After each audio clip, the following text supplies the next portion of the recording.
केशव की शादी के 4 वर्ष निकल गए, पर सलोनी के साथ उसका तालमेल बनने का नाम नहीं ले रहा था। छोटी छोटी बातों में सलोनी अक्सर बुरा मान जाती। केशव को समझ नहीं आता कि अपनी संगनी को कैसे मनाए। उन दोनों के कॉलेज का साथी निशांत सालों बाद उनसे मिलने आया। दोनों ऑफिस के आसपास ही रेस्टोरेंट में साथ में लंच कर रहे थे। निशांत ने सलोनी से भी मिलने की इच्छा जाहिर की, पर केशव ने बात बदल दी। इस बात पर उसे संदेह हुआ कि कुछ तो गड़बड़ है।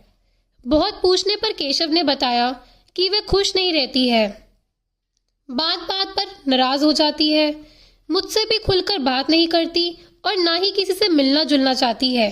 आखिर मैं क्या करूं? कैसे खुश रहेगी? तुम तो अपने परिवार के चहेते हो, चारों ओर तुम्हारा यशगान होता रहता है। उसके व्यक्तित्व को भी उभरने दो। पहले साथ वक्त बिताते थे ना, वैसे ही कुछ निजी समय निकालो। कहीं ना कहीं उसे नजरअंदाज कर रहे हो, क्योंकि मैं जिस सलोनी को जानता था वो बेहद हंसमुख व मिलनसार थी। उसमें आए बदलाव के लिए बस तुम जिम्मेदार हो केशव, निशांत ने कहा। ठीक ही तो कह रहा था वह, इस बात पर कभी उसका ध्यान गया ही नहीं।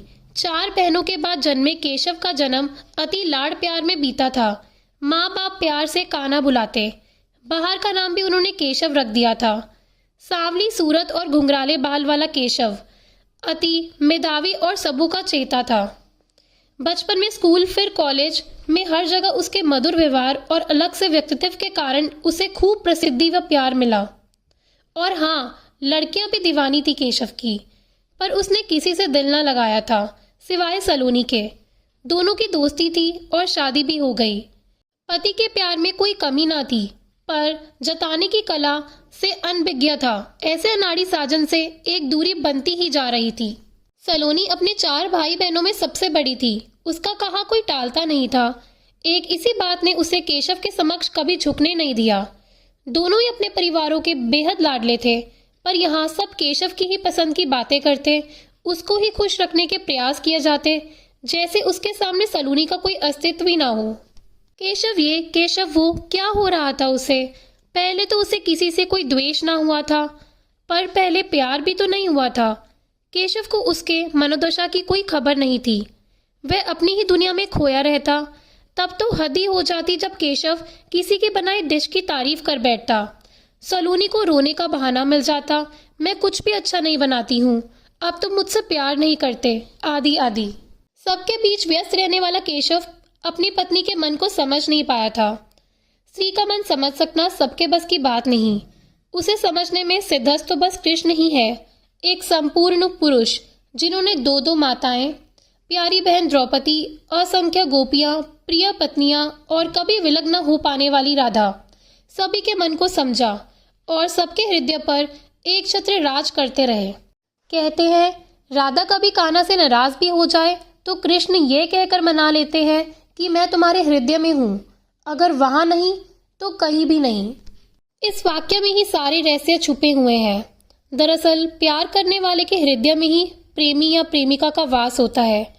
अपने ही मन में सवाल भी है और जवाब भी, बस इसकी जानकारी उन्हें ही हो पाती है जिन्होंने इस विषय पर गंभीरता से विचार किया है। ज्यादातर लोग आत्मविश्लेषण ना करें, औरों पर ही दिमाग लगाते हैं, जिससे परिणाम में भी नकारात्मकता ही आती है। केशव की समस्याएं मित्र समझ गया था। अनुभव इंसान को सब सिखा देती है। उसने कहा कि हर रिश्ते की एक मर्यादा होती है। एक पति पत्नी के बीच में तो ईश्वर भी प्रवेश नहीं करते। इस रिश्ते के अंदर अपनी पत्नी को खुलकर जीने दो। बाहर चाहे जो भी मजबूरियां हो, पर तुम दोनों के बीच आपसी समझ व अटूट प्रेम ही तुम्हारे रिश्ते की आधारशिला होनी चाहिए। वह उन दोनों के केरल के टिकट्स बुक कर साथ लाया था। दोस्त के सामने टिकट्स रखकर इतना बोला, कब तक देवकी यशोदा, नंद बाबा और गोपियों के कान्हा बने रहोगे मित्र? प्रेम के ही सब रूप है। राधा तो कान्हा की आत्मा है, उन्हें क्यों अछूता छोड़ रखा है?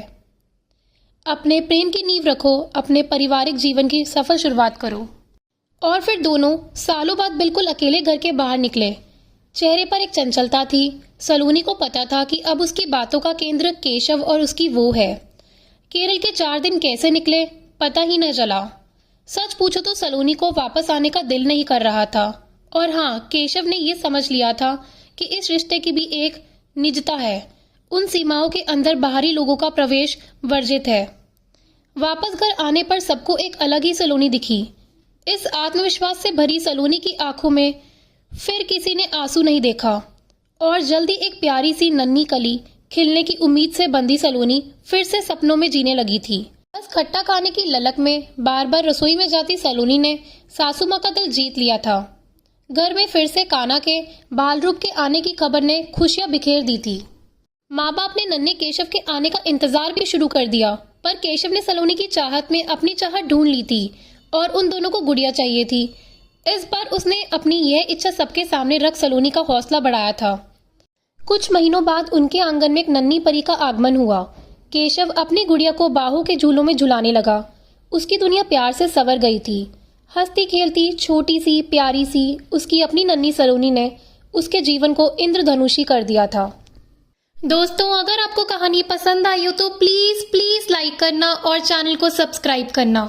धन्यवाद।